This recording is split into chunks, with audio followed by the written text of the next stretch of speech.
नमस्कार दोस्तों, welcome to PK classes. दोस्तों, आज मैं coal handling system in thermal power plant के अंदर किस प्रकार से कोल या फ्यूल हैंडलिंग सिस्टम किया जाता है, introduction, coal handling layout, coal handling methods and function of each element.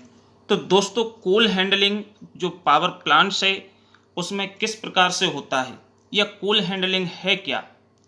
Coal handling refer to all the activities that are necessary to get the coal to the boiler।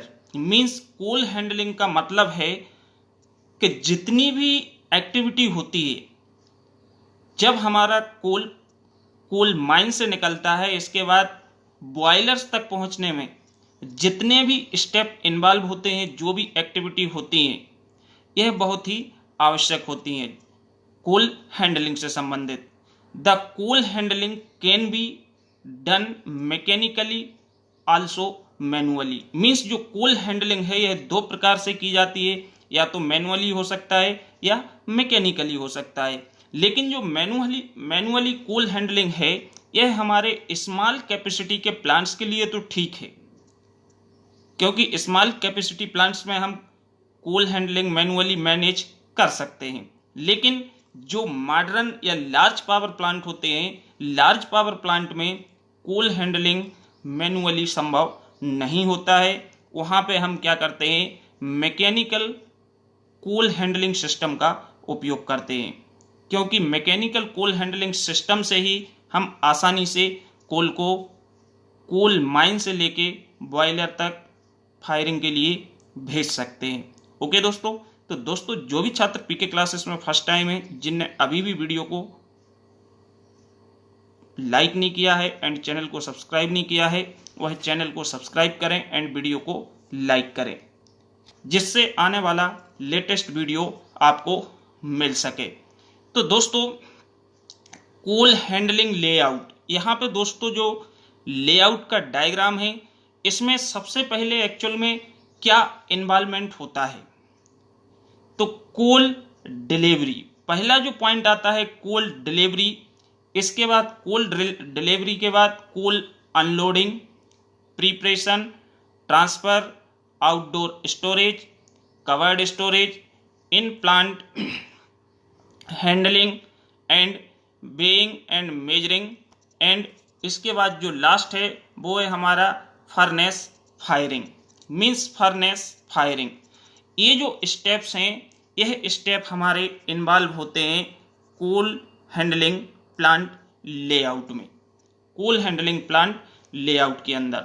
अब सबसे पहला जो step है वो है कोल डिलीवरी। तो हम जानते हैं जब हमारा कोल सप्लाई होता है तो यह हमारा पावर स्टेशन तक या तो रोड के थ्रू या रिवर के थ्रू, सी के थ्रू या रेल के थ्रू, हम किसी भी हेल्प से कोल की डिलीवरी करते हैं। तो यदि हम रेल के थ्रू कर रहे हैं तो रेल क्या आपके प्लांट्स तक पहुंच रही है, रेलवे लाइन की फैसिलिटी है? नहीं है। तो वो आपकी स्टेशन के बाद फर्दर आपको उसको मूव करना पड़ेगा ट्रक्स या अदर्स इक्विपमेंट के थ्रू प्लांट के लिए। यदि हमारा ट्रक से आ रहा है तो डायरेक्ट प्लांट पे पहुंच जाएगा, लेकिन यदि बाय द शिप आ रहा है तो उसके लिए हमारा पोर्ट पे क्या होगा, पोर्ट तक पहुंचेगा, वहाँ पे हमारा डिलीवरी होगा कोल।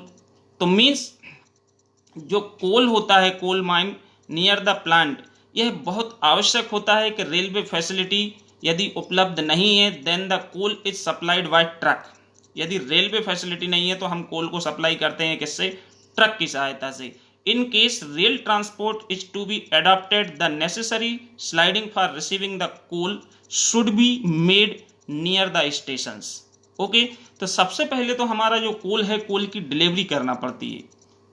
जो टाइम है, जैसे किसी भी प्लांट से आपको ऑर्डर मिला कोल माइंस के लिए कि हमको 5000 के टन कोल की नीड है, ऑर्डर, तो ये ऑर्डर के लिए आपको कोल माइन से लोडिंग करवा के डिलीवरी देना पड़ेगी। तो पहला जो ऑपरेशन इन्वॉल्व होता है वो है delivery, coal delivery. And coal की डिलीवरी हम रोड से, स्टेशन से, शिप से या डिफरेंट वे से डिलीवरी दे सकते हैं। सेकंड आता है कोल अनलोडिंग। तो जो अनलोडिंग है, the coal is unloaded by using proper unloading equipments. Means coal को अनलोड हम करते हैं प्रॉपर अनलोडिंग इक्विपमेंट की सहायता से। जैसे कि यदि हम ट्रक से आ रहा है तो डायरेक्टली हमारा आउटडोर स्टोरेज पर पहुंच जाएगा, और यदि आपके अदर्स वे से आ रहा है, कोल सप्लाई हो रहा है, तो वहां से हम अनलोड करके कन्वेयर्स या कोल एक्सीलेटर्स का यूज करके, कोल टावर्स का अनलोड करके इसको हम कहाँ भेजेंगे? प्रीपेशन के लिए। क्योंकि जो कोल आता है, यह कोल हमारा क्या होता है, प्रॉपर साइज में नहीं होता है। तो प्रीपरेशन का जो मतलब होता है कि जो प्रीपेशन है, प्रीपेशन हम करते हैं क्योंकि कोल यदि हमारा इर्रेगुलर शेप साइज का है, बहुत बड़ा बड़ा है, तो इसमें क्या होता है, कोल डिलीवर होने के बाद in the form of lumps या नॉट प्रॉपर साइज इसमें नहीं है, तो कोल प्रिपरेशन में be carried out by, means हम कोल को प्रिपेयर करते हैं किसकी सहायता से? ब्रेकर्स, क्रशर्स, सीजर, ड्रायर या मैग्नेटिक सेपरेटर से। इन जो इक्विपमेंट्स हैं, क्रशर, जैसे कि आपने देखा है कि गिट्टी जो बनती है वो क्रशर से बनती है, उसको बड़े बड़े पत्थरों को छोटे छोटे पार्टिकल्स या पार्ट में तोड़ा जाता है। सिमिलर कोल होता है बड़ा, तो उसको हम क्रशर या ब्रेकर्स या सीजर या ड्रायर्स या मैग्नेटिक सेपरेटर से उसकी क्या करते हैं, सबसे पहले प्रीपेशन करते हैं। तो प्रीपेशन करने के बाद हमारा कोल क्या होता है, ट्रांसफर होता है। तो after preparation the coal is transfer to the final storage point. Means हम ट्रांसफर के बाद कहाँ भेजते हैं? आउटडोर या final storage point from where it is discharge to the firing equipment, जहाँ से हम या तो हमारा आउटडोर स्टोरेज होगा या हमारा कवर्ड स्टोरेज होगा। आउटडोर का मतलब वो है कि खुला हुआ कहीं भी आपका लैंड पड़ा हुआ है, वहाँ पे आपने क्या किया, ट्रांसफ़र कर दिया। या आपका कोई कवर्ड स्टोरेज है तो वहाँ पे आप क्या कर सकते हैं, इसको ट्रांसफ़र कर सकते हैं। ठीक है, तो ये जैसे हमारा ट्रांसफ़र हो जाएगा, डिस्चार्ज करेंगे इक्विपमेंट, तो इसके लिए हम बेल्ट कन्वेयर, स्क्रू कन्वेयर या वी बकेट एलिवेटर या फ्लाइट कन्वेयर, स्केप होस्ट या क्लचेस, मीन्स अलग अलग इक्विपमेंट की सहायता से हम इसको क्या कर सकते हैं, ट्रांसफ़र कर सकते हैं। क्योंकि जहाँ प्रीपेशन हो रही है वहाँ से आप फिर लोडिंग अनलोडिंग, तो इसमें हम क्या करते हैं, कन्वेयर्स का यूज कर सकते हैं, belt conveyor, screw conveyor, pivoted bucket conveyor, या अलग अलग इक्विपमेंट की हेल्प से इसको हम क्या करते हैं, ट्रांसफ़र करते हैं। इसके बाद जैसे दोस्तों ट्रांसफ़र हो जाता है, तो ट्रांसफ़र के बाद आपका जो नेक्स्ट स्टेप है वो है storage, covered storage of coal. It is very essential that in adequate quantity of coal should be stored. Means हमको कितनी मात्रा में कोल को हम स्टोर कर सकते हैं। The coal storage gives protection against the interruption of coal supply when there is a delay in the transportation of coal. क्योंकि स्टोरेज बहुत आवश्यक होता है प्लांट में, क्योंकि यदि हमारा डिलीवरी में और कोल का ऑर्डर कंप्लीट होने में समय लग रहा है और स्टोरेज नहीं होगा, तो हमारा प्लांट से जो कि बंद हो जाएगा, रुक जाएगा। इसलिए हम क्या करते हैं, कोल को लार्ज अमाउंट में स्टोर करके रखते हैं। स्टोरेज के बाद दोस्तों क्या आता है, in plant handling. In plant handling से मतलब क्या है कि जो हमारा कोल है, coal handling between the final storage and the firing equipment. Means जो इन प्लांट हैंडलिंग है प्लांट्स के अंदर, वो हमारी क्या होती है कि कोल को फायरिंग इक्विपमेंट तक भेजने के लिए हैंडल करना पड़ता है, क्योंकि आपका जो स्टोरेज होता है, coal handling between final storage से फायरिंग इक्विपमेंट तक, या हम बोल सकते हैं एक conveying system to feed coal from any bunker section to any fixing unit and to move coal from one bunker section to in other, एक bunker section से दूसरे बंकर सेक्शन पे भेजना। तो जो इन प्लांट हैंडलिंग है, यह हमारी कन्वेयर के थ्रू भी ट्रांसफ़र कर सकते हैं कोल को। इसके बाद हम लॉरीज के थ्रू कर सकते हैं, हुपर्स या automatic scales to record the quantity of coil coal deliver to the furnace. Means furnace के लिए भी एक लिमिट होती है कि आपको इस प्रकार से कोल को डिलीवर करना है।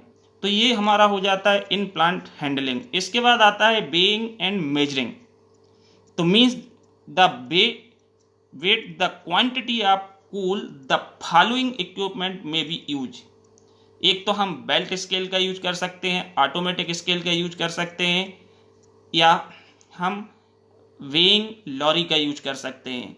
तो ये हमारे इसको मेजर, क्योंकि हमको मालूम होना चाहिए कि पर आवर हमारा कितना फ्यूल मीन्स कितना कोल बर्न होगा, कितना हम डिस्चार्ज या सप्लाई कर रहे हैं। तो ये 7th पॉइंट जो होता है वेइंग एंड मेजरिंग होता है। इसके बाद दोस्तों इसमें प्लांट लेआउट में जो नेक्स्ट है वो है फायरिंग या फ्यूल बर्निंग। तो जो फर्नेस फायरिंग होती है ये है हमारी इफिशिएंट कंबस्टन के लिए, efficient combustion of fuel in the combustion chamber and efficient transfer of heat energy to water for steam generation is necessary for economical functioning of the power plant. Means हमारा power plant अच्छे से work करे, economically काम करे, तो इसके लिए बहुत ही आवश्यक होता है। इसमें हम कई प्रकार के फ्यूल फायरिंग सिस्टम का यूज करते हैं, जैसे कि स्ट्रोकर फायरिंग हो जाता है, पल्वराइज फ्यूल फायरिंग होता है। तो पल्वराइज में सिंगल रीटोर्ट स्टोकर या मल्टी रीटोर्ट स्टोकर का हम यूज करते हैं। तो ये हमारा इस तरह से प्लांट लेआउट्स में क्या होता है, कोल की हैंडलिंग की जाती है, कोल को मैनेज किया जाता है।